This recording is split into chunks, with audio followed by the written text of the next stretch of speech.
Assalamualaikum warahmatullahi wabarakatuh. Perkenalkan, nama saya Ika Sunarsi, NIM B02200010 dari kelas keperawatan D.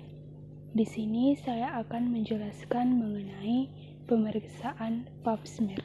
Pembahasan yang pertama yaitu mengenai apa itu pap smear. Pap smear atau tes pap adalah prosedur untuk memeriksa kanker serviks pada wanita. Pap smear meliputi pengumpulan sel-sel dari leher rahim dan kemudian diperiksa di bawah mikroskop untuk mendeteksi lesi kanker atau prakanker. Pembahasan berikutnya yaitu tujuan dan manfaat dari pap smear. Yang pertama, evaluasi sitohormonal. Yang kedua, mendiagnosa peradangan. Yang ketiga, identifikasi organisme penyebab peradangan. Yang keempat, mendiagnosis kelainan prakanker dan kanker rahim dini atau lanjut. Dan yang kelima yaitu memantau hasil terapi. Pembahasan yang ketiga yaitu mengenai kapan dapat kita melakukan pap smear. Pap smear dilakukan paling tidak setahun sekali, baik wanita yang sudah menikah. Para wanita sebaiknya memeriksakan diri sampai usia 70 tahun. Pap smear biasa dilakukan kapan saja, kecuali pada masa haid, tidak koitus 1-3 hari sebelum pemeriksaan dilakukan, dan tidak sedang menggunakan obat-obatan vaginal.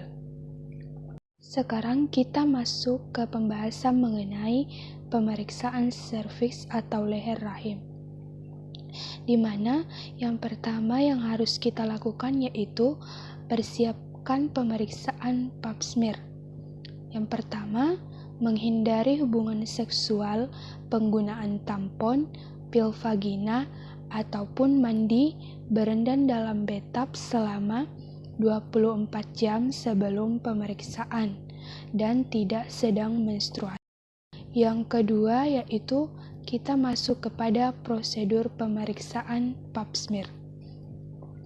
Prosedur yang pertama yang harus dilakukan yaitu persiapkan alat-alat yang digunakan, seperti spatula wooden digunakan untuk mengambil jaringan, objek gelas digunakan untuk tempat sampel atau hasil goresan. Yang berikutnya yaitu tampon tan, spekulum, pinset chirurgis dan anatomi, kasa steril, kapas DTT, apron, lampu sorot, dan bengkok. Berikutnya, kita masuk kepada tahap kerja. Yang pertama, memberikan salam, perkenalkan diri, dan jelaskan tujuan prosedur.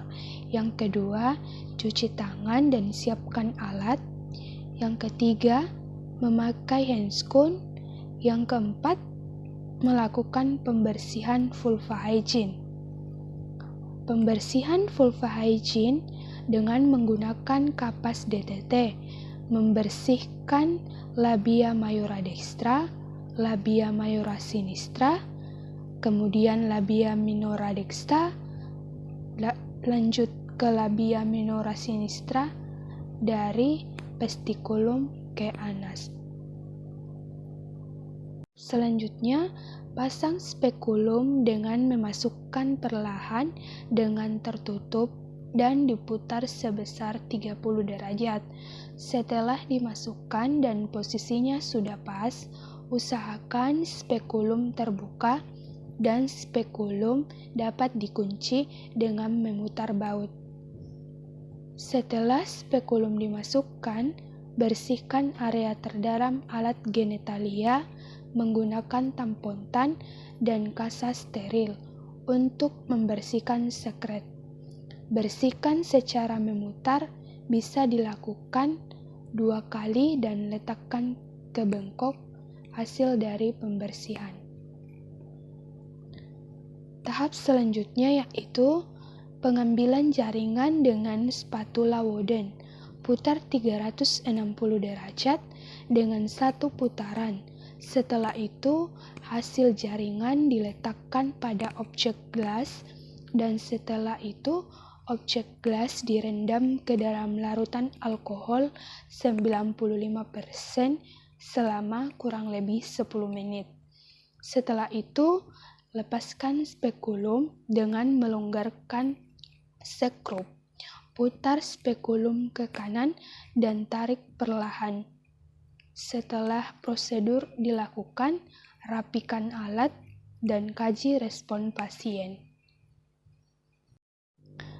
Komplikasi yang mungkin terjadi, namun jarang, pada pemeriksaan pap smear yaitu perdarahan ringan dan infeksi, dan untuk itu pasien diedukasi tentang kemungkinan bercak darah yang keluar dari vagina segera setelah pemeriksaan pap smear dilakukan. Sekian pembahasan pemeriksaan pap smear dari saya, kurang lebihnya mohon dimaafkan. Assalamualaikum warahmatullahi wabarakatuh.